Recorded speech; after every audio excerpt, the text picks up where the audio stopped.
Hello and welcome to Rain's Kitchen and Garden. My name is Rain. Today I'm baking delicious banana bread. This video is part of my series that I'm calling Bread, where I'm going to be baking all 40 recipes from the Williams-Sonoma Collection recipe book called Bread. So let's begin.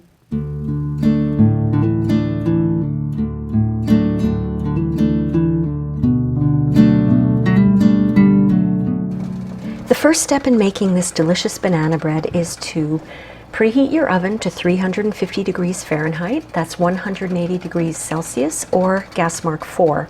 You also want to prepare your loaf pans. Today I'm making double the recipe, so I'm making 2 loaves of banana bread. In the description below, I will include the recipe for 1 loaf. You can double this, triple this, quadruple this, because these freeze very well also. So what I've done is I've buttered and I've floured 2 loaf pans. These are 9 by 5 inches or 23 by 13 centimeters. In a separate bowl, I have 6 bananas, and these are ripe bananas. In case you're interested, this is what the banana skins look like. They're pretty dark and brown, and that's what you're kind of looking for. So it's really good to find those in the store, because usually when they're really ripe, the price goes down. And if you buy a lot of them, you can make a lot of banana bread. So what I'm doing right now is I'm preparing the bananas just by mashing them up a little bit. I'm not trying to make them into a smooth mash, because I'm going to be mixing these in with my mixer into the wet ingredients, but I do want them to be smashed up a little bit.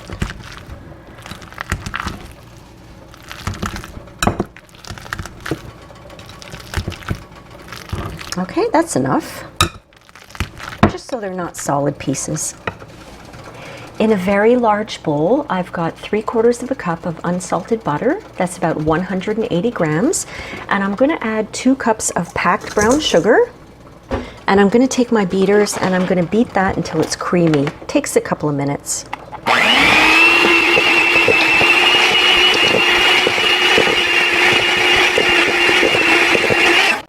You know that it's creamy when your mixer starts to struggle a little bit. And I forgot to mention, you should have room temperature butter. If you have cold butter right out of the fridge, maybe you could just put it in a container, stick it in the microwave for 20 seconds. Don't let it melt, but just let it, soften a little bit. So the next thing we're going to do is we're going to add our bananas, those mashed bananas.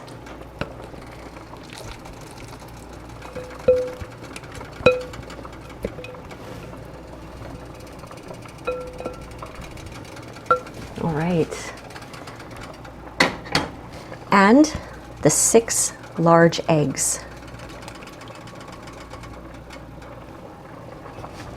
I'm just going to break up my eggs a little bit with the beaters, and I'm going to mix all of that up until it's smooth.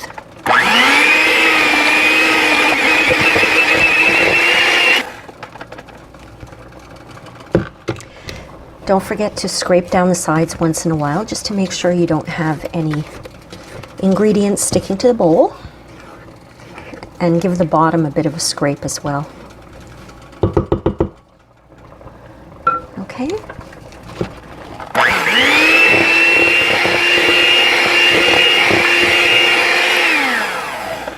That's nice and smooth.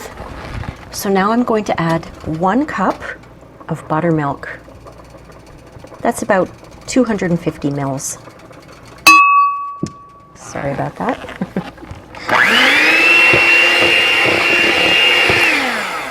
And you want to mix this until it's just combined.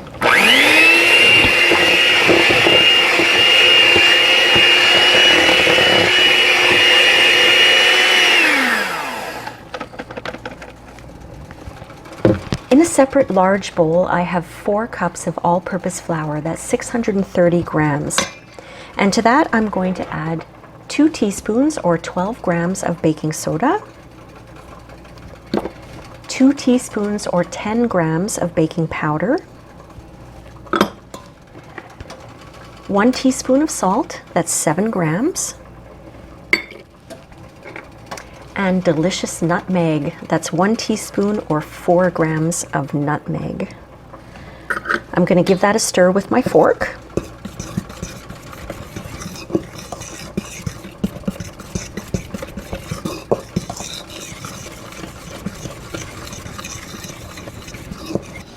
Okay, let's bring back our banana mixture.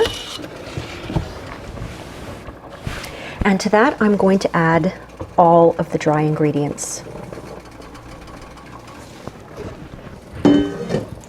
Now, what I like to do at first is give that a stir with my spatula, because I am going to use my beaters and I don't want the flour to fly all over the place. So I'm going to give that a little bit of a stir first.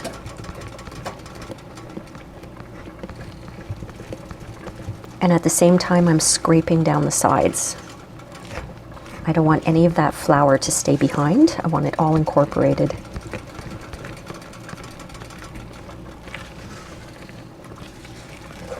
Okay.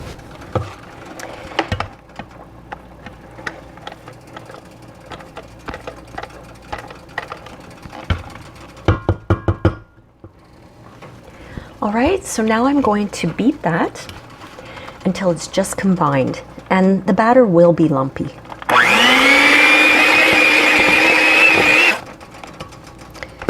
I'm going to scrape down the sides and give the bottom a little scrape as well, just to make sure all the flour is well combined there.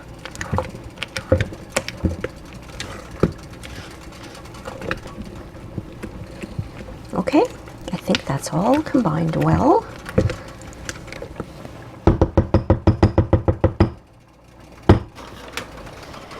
Let's pour the batter into our prepared pans.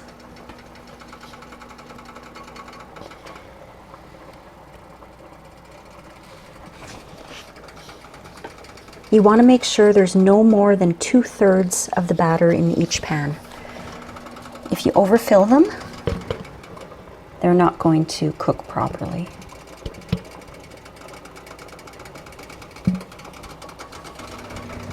All right, I've filled my pans with the batter, and now I'm going to put this into the oven for anywhere from 55 to 75 minutes.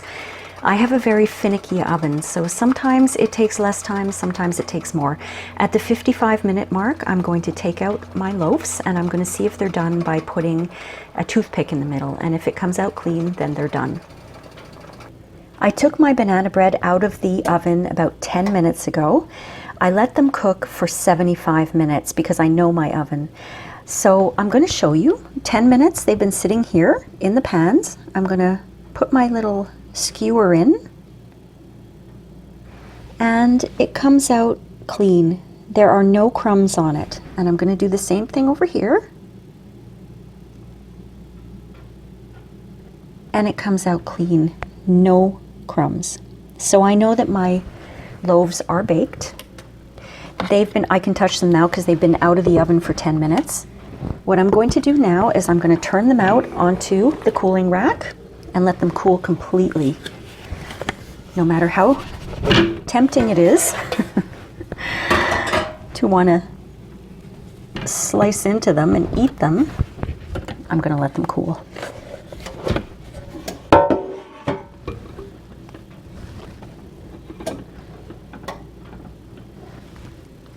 I let my banana bread cool for 10 minutes. Now I'm going to cut it open and try a piece.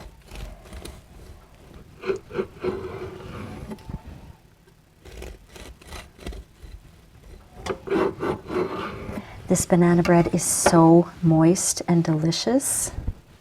Oh, look at this. Isn't that gorgeous? And it tastes so good. This is the 4th time I've made this recipe in the last few weeks. I hope that you enjoyed this video, my friends, and I hope you learned a lot. And if you have any questions, please leave them in the comments. I love to read comments and I do reply to them. And if you did enjoy this video, don't forget to like and subscribe and hit the notification bell if you don't want to miss any of my future uploads or my community posts. So we'll see you next time on Rain's Kitchen and Garden. Bye!